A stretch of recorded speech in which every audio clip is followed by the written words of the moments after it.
Voto lista versus voto uninominal Felipe Torrealba 27 de enero de 2026. Entre los 15 y 16 años conseguí mi primer trabajo en la misma oficina donde trabajaba mi padre. Mi padre había sido militar. Lo trasladaron a la policía de Caracas después de que el presidente Isaías Medina Angarita le ofreciera la posibilidad de solicitar cualquier destino. Él pidió ese traslado. Fue allí donde vivió el golpe de estado que depuso a Medina. Aunque este relato no trata sobre ese episodio, crecí escuchando sus historias sobre aquellos días difíciles y sobre la importancia de defender la institucionalidad.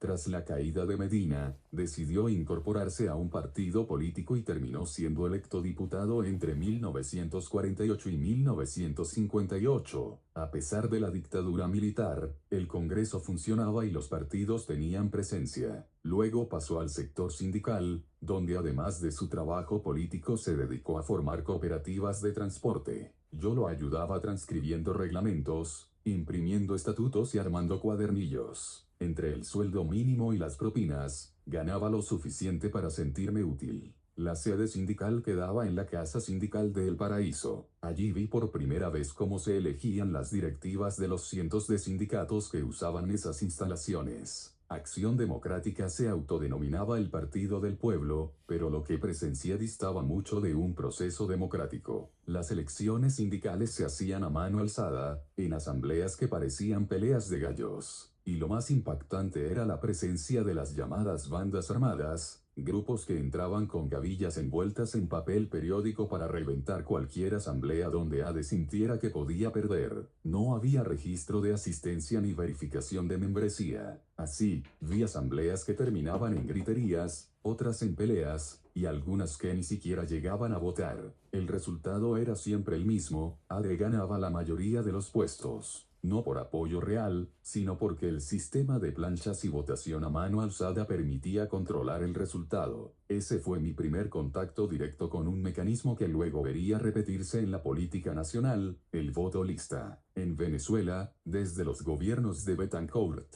León y Caldera, los senadores, diputados, gobernadores, alcaldes y concejales se elegían con una simple tarjeta que identificaba al partido, una tarjeta grande para presidente y una pequeña para todos los demás cargos. Los puestos se adjudicaban según el porcentaje de votos que obtuviera cada partido. No se votaba por personas, sino por listas cerradas. Cuando Carlos Andrés Pérez llegó al poder, se reformó el sistema para votar por separado senadores, diputados y concejales, y para elegir presidente, gobernadores y alcaldes por partido. Pero las planchas siguieron existiendo para senadores, diputados y concejales. Los partidos grandes AD, COPE y luego el MAS tenían testigos en todas las mesas. Al finalizar el escrutinio, cada partido recibía un acta con los resultados. Las actas originales iban a la totalización municipal y estatal. Como los cargos se asignaban por porcentaje, en esas mesas se negociaban votos para completar adjudicaciones. Si a un partido le faltaban votos para obtener un diputado o un concejal, esos votos aparecían de partidos pequeños sin representación o de zonas donde el partido grande no tenía posibilidades reales. Era un sistema que permitía negociar cargos como si fueran fichas. Con el tiempo, lo único que realmente se logró fue incluir el voto por nombre y apellido para algunos cargos, mientras se mantenía intacto el voto lista. Ese sistema era defendido por todos los partidos. El voto lista les permitía colocar a dedo, en los primeros puestos, a las personas más incondicionales a los líderes del partido. No entraban por mérito, ni por liderazgo, sino por lealtad interna. La introducción de la huella digital para desbloquear la máquina y permitir el voto fue un avance, porque eliminó buena parte de la manipulación de actas. Pero aún así, el voto lista seguía obligando al ciudadano a votar a ciegas por una tarjeta. Durante años insistí en la necesidad de cambiar ese sistema, no solo para las elecciones públicas, sino también para sindicatos, ONG, asociaciones profesionales y cualquier organización que necesitara legitimidad.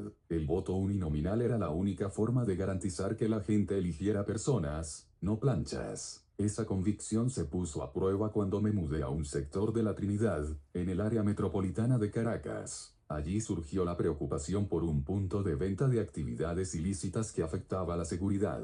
La directiva de la Asociación de Vecinos llevaba más de 20 años sin convocar elecciones y no atendía ninguna necesidad de la comunidad. Les expliqué que teníamos el derecho de exigir elecciones. Además, había problemas urgentes, una cañería que se desbordaba con cada lluvia, regando desperdicios por la calle. El Consejo Municipal había aprobado los fondos 3 años antes, pero la obra nunca se había iniciado. Logramos contactar a la presidenta de la asociación. Su respuesta fue fría: si quieren elecciones, no tengo problema. Propuse que en la asamblea no eligiéramos directamente a la nueva junta, sino a una junta electoral que organizara unas elecciones formales. La propuesta se aprobó. No participé en la junta electoral, pero sí ayudé en lo técnico, diseñé el formato para el censo de votantes y preparé la base de datos. Al terminar el censo, apareció la primera sorpresa: había muchos nombres de personas que no vivían en la zona. Tuvimos que depurar la lista casa por casa. La Junta Electoral fijó la fecha de las elecciones, abrió el periodo de inscripción de planchas y estableció que el voto sería por nombre y apellido, cargo por cargo. Se inscribieron 4 planchas. El día de las elecciones fue una fiesta. La participación fue masiva. La gente votó por personas, no por planchas. Y así se eligió la nueva Junta de Vecinos. En pocas semanas, los resultados fueron evidentes. La policía actuó sobre el punto ilícito, el municipio ejecutó la obra aprobada 3 años antes, y la alcaldesa terminó visitando mi casa para escuchar directamente las necesidades del sector. Además, logramos que el municipio obligara a 4 vecinos que habían construido cercas ilegales sobre un terreno destinado a un parque a derrumbarlas por sí mismos, evitando multas y sanciones. Poco después ocurrió el intento de golpe del 4 de febrero. Esa noche, los vecinos salieron a la calle conmocionados por las noticias. La policía llegó como si los vecinos fueran parte del levantamiento. Me tocó presentarme como representante de la comunidad y explicar que la gente estaba afuera comentando lo ocurrido, que no había alteración del orden y que nosotros mismos podíamos garantizar la seguridad interna. La policía se retiró y el intento de golpe terminó con la rendición de los militares involucrados. Esa noche reforzó una convicción que ya venía madurando: una de las claves para cambiar la política en Venezuela es reformar la forma en que elegimos a nuestras autoridades. Mientras las cúpulas partidistas sigan decidiendo quién ocupa un cargo dentro del partido y quién puede ser candidato, los partidos seguirán funcionando como corporaciones políticas. Lo que terminamos eligiendo no son representantes de la comunidad,